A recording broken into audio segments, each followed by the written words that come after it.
ভাত খেতে হবে তার দলিল কোথায়? কথা ঠিকই আছে। তখন আবু তাহের বর্ধমানী বলছেন, চুপ থাক বেয়াদব। আমি সর্বপ্রথম 1986 সালে 1996 সালে ঢাকা এসেছিলাম 88 আগস্টে, কিন্তু বিতর্কিত বৈঠকে আমি এসেছিলাম 1996 সালে। ঢাকার বংশালের কোন এক বাড়ির তিনতলায় বৈঠক হয়েছিল। সেদিন বৈঠকের সভাপতি ছিলেন আবু তাহের বর্ধমানী। কথার ফাঁকে ফাঁকে আমি দাঁড়াই কথা বলার জন্য। তখন আবু তাহের বর্ধমানী বলছেন, এই ছেলে তুমি বসো। আমি বৈঠক শেষে বলেছিলাম, জনাব আপনার কথায় যদি চূড়ান্ত হয় তাহলে এই বৈঠক কোনোদিন কল্যাণ আনতে পারে না। এক পর্যায়ে উনি বলেছিলেন গোলালু খেতে হবে, তার প্রমাণ কোথায়? তখন আব্দুল সাত্তার ত্রিশারি বলেছিলেন, ভাত খেতে হবে তার দলিল কোথায়? কথা ঠিকই আছে। তখন আবু তাহের বর্ধমানী বলছেন, চুপ থাক বেয়াদব।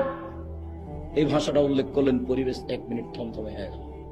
আমি বললাম, আপনার কথা যদি শেষ কথা হয় তাহলে বৈঠক কল্যাণ আনতে পারে না।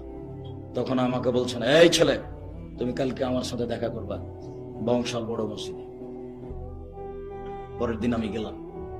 আমার ছাত্র জীবন থেকেই আমি এই গতিতে, ছাত্র জীবন শেষ হলেই আমি কোনোদিন কাউকে মেপে কথা বলিনি, এজন্য যে আমি নিজের কথা কোনো সময় বলি না।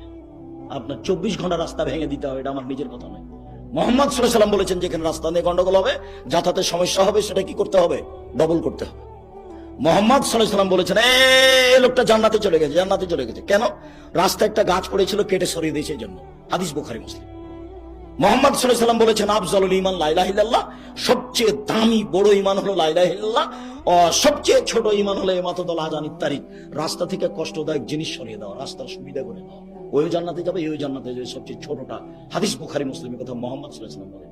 আমি অনুবাদক, কারো ক্ষমতা থাকলে অনুবাদে ভুল ধরার চেষ্টা করতে পারে। অন্য কোনো দিকে যাওয়ার কোনো সুযোগ নাই, কোনো পথ নাই, মন খারাপ করার কোনো পথ নাই। আপনাকে আমি হিসাবই করি না, কেননা আমি তো আমার কথা বলিনি, মোহাম্মদ সাল্লাল্লাহু আলাইহি ওয়াসাল্লাম এই কথা বলেছেন, তাই বলছি। আপনাকে দাঁড়াতে হলে মোহাম্মদ সাল্লাল্লাহু আলাইহি ওয়াসাল্লামের মুখামুখি দাঁড়াতে হবে। আমি বলেছি যখন 24 ঘন্টার মধ্যে সব ছবি মূর্তি ভেঙে দিতে হবে, তখন আমি বলেছি আমি 2 নম্বর আসামি। 1 নম্বর আসামি কে? মোহাম্মদ সাল্লাল্লাহু আলাইহি ওয়াসাল্লাম।